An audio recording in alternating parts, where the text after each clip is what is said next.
কথা আমরা ভুলে গিয়েছি, পাগলের মতো ছুটছি। আরো টাকা লাগবে, আরো খ্যাতি লাগবে, আরো যশ লাগবে, আরো দাপট লাগবে আমার। এত টাকা দিয়ে কি হবে? এত সম্পদ দিয়ে কি হবে? এত ব্যস্ততা দিয়ে কি হবে তোমার? স্টপ, থামুন, অনেক হয়েছে, আন্না, থামুন। Take a rest, take a breath, and think about death.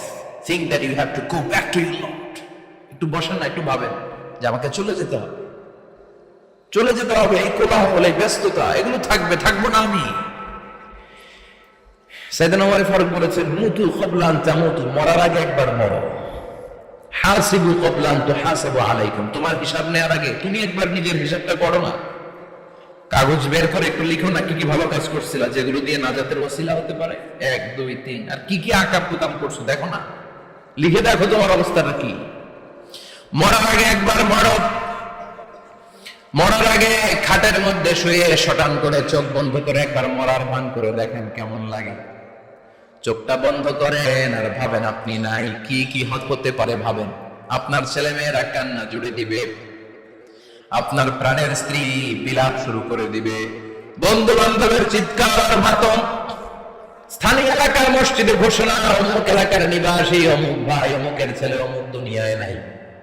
সব আত্মীয়রা চলে আসবে, ফেসবুকে স্ট্যাটাস দেয়া হবে, সবাই সবাইকে জানাবে বিকাল 4টায় অমুক হাই স্কুল ময়দানে আপনার জানাজা। ছুটে আসবে, সবাই ছুটে আসবে আপনাকে শেষ বিদায় দিতে, গুড বাই জানানোর জন্য, আল ওয়াদা, বিদায় জানাতে আসবে সবাই। 4 তাকবীর দিয়ে আপনার জানাজা হবে, অশ্রুসিক্ত জানাজায় আপনার বিদায় হবে। কাঠের খাটিয়ার মধ্যে করে কাঁধে তুলে আপনার কবরে নেওয়া হবে। আগে থেকে খুঁড়ে রাখা কবরটার মধ্যে আপনার বিছিয়ে দেয়া হবে। বাঁশের কচি দিয়ে তার উপরে মাটির চাপা দিয়ে সব চলে যাবে। ভাবেন না একবার চোখ বন্ধ করে, this is the circle of life, this is the nature of life. এটা সবার হবে, আমার হবে, আপনার হবে। এত মায়া, এত ভালোবাসা কই যাবে?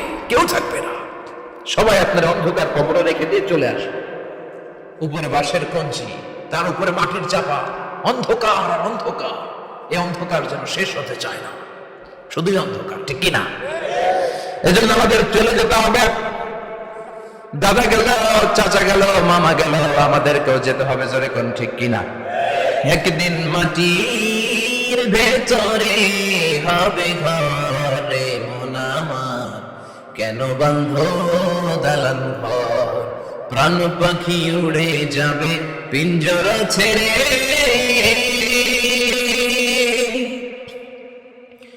ধরা ধাবে সবই রবে তুমি যাবে চলে, বন্ধু বান্ধব যত মাতা পিতা যারা শুনতো সবই হবে তোমার পরে, মন আমার কেন বাঁধ দালান ঘর, একদিন মাটির ভেতরে হবে ঘরে মন আমার, কেন বাঁধ দালান ঘর, ঠিক কিনা?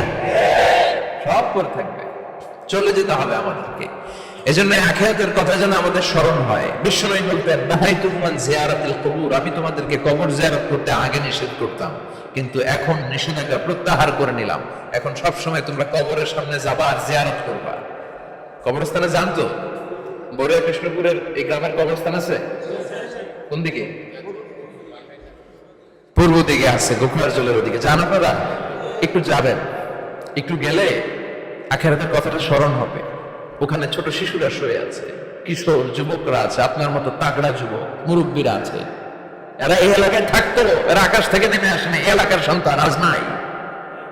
একটা সার্টেন পিরিয়ড শেষে আপনিও থাকবেন না। This is the nature of life, this is the circle of life.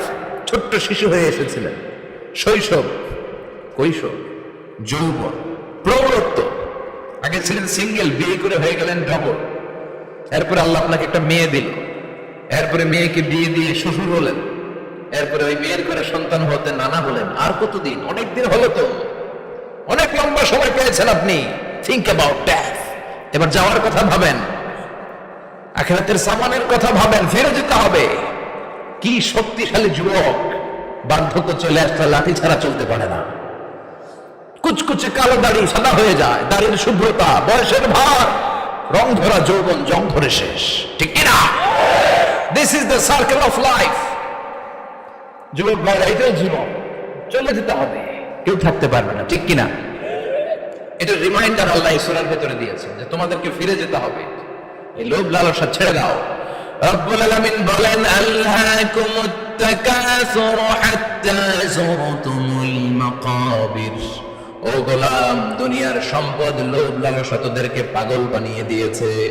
এই লোভ পাগলামি কোনদিন তোদের থামবে না যতদিন না তোরা কবরে ঢুকবি, ঠিক কিনা? কার কথা?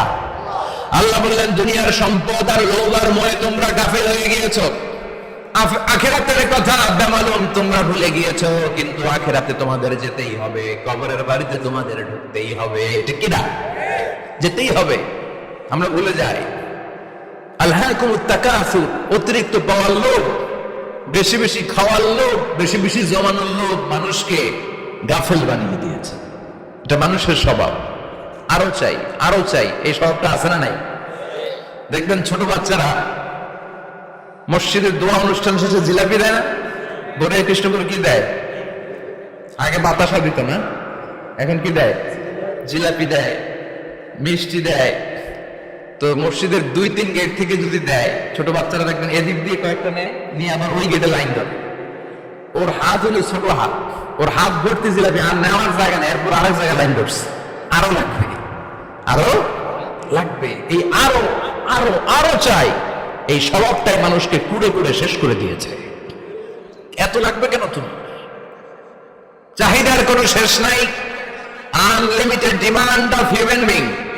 যার আছে বেশি তার চাই বেশি, যার সাইকেল আছে তার হোন্ডা চাই, হোন্ডা আছে তো প্রাইভেট কার চাই, প্রাইভেট কার আছে তো প্লেন চাই, প্লেন আছে তো হেলিকপ্টার চাই, হেলিকপ্টার আছে তো ওইটা চাই, ওইটা আছে তো সেটা চাই, ঠিক কিনা? এলাকার মেম্বার যে হয়েছে চেয়ারম্যান হতে চায়, আছে না নাই? চেয়ারম্যান সাহেব এমপি হতে চায়, আছে না নাই? এমপি সাহেব মন্ত্রী হতে চায়, আছে না নাই? মন্ত্রী সাহেব প্রধানমন্ত্রী হতে চায়, আছে না নাই? কিন্তু এই দেশে সুযোগ নাই। কথা কম। এই দেশে প্রধানমন্ত্রী সিলেক্টেড, 2-3 জনের বাইরে কেউ প্রধানমন্ত্রী হতে পারবি না, ঠিক কিনা?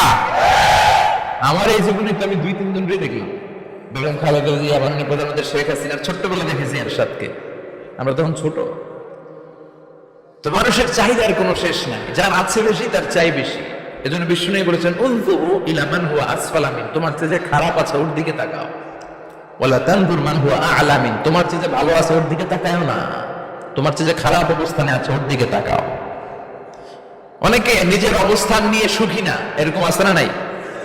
আল্লাহ আমার এটা দিল না রে, ওইটা দিল না রে, পাইলাম না রে, কিচ্ছু হয় না, কি করবো জীবনে, হতাশ।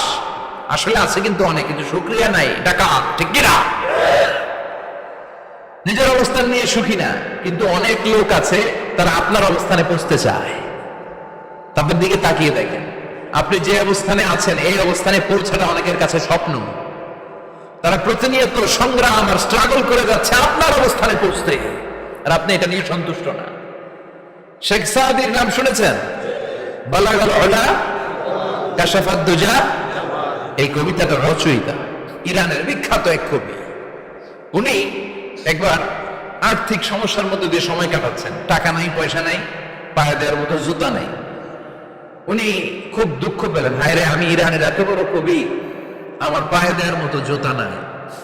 দুঃখ ভরা মন নিয়ে রাস্তায় হাঁটতে বেরোলেন। হাঁটতে হাঁটতে হঠাৎ দেখলেন একটা লোক শুয়ে শুয়ে কাঁদছে, ওই লোকটার 2টা পাই নাই, পাই নাই। উনি সেজদায় পড়ে গেলেন, আল্লাহর কাছে ক্ষমা চাইলেন, আল্লাহ অনেক দিয়েছেন, শুকর আলহামদুলিল্লাহ। এজন্য যেই পরিস্থিতিতেই থাকি না কেন আমরা কি করব? জোরে বলেন, কি করব? এজন্য কানাআতু মিনাল ইসলাম, অল্পে তুষ্ট থাকার নাম হলো ইসলাম।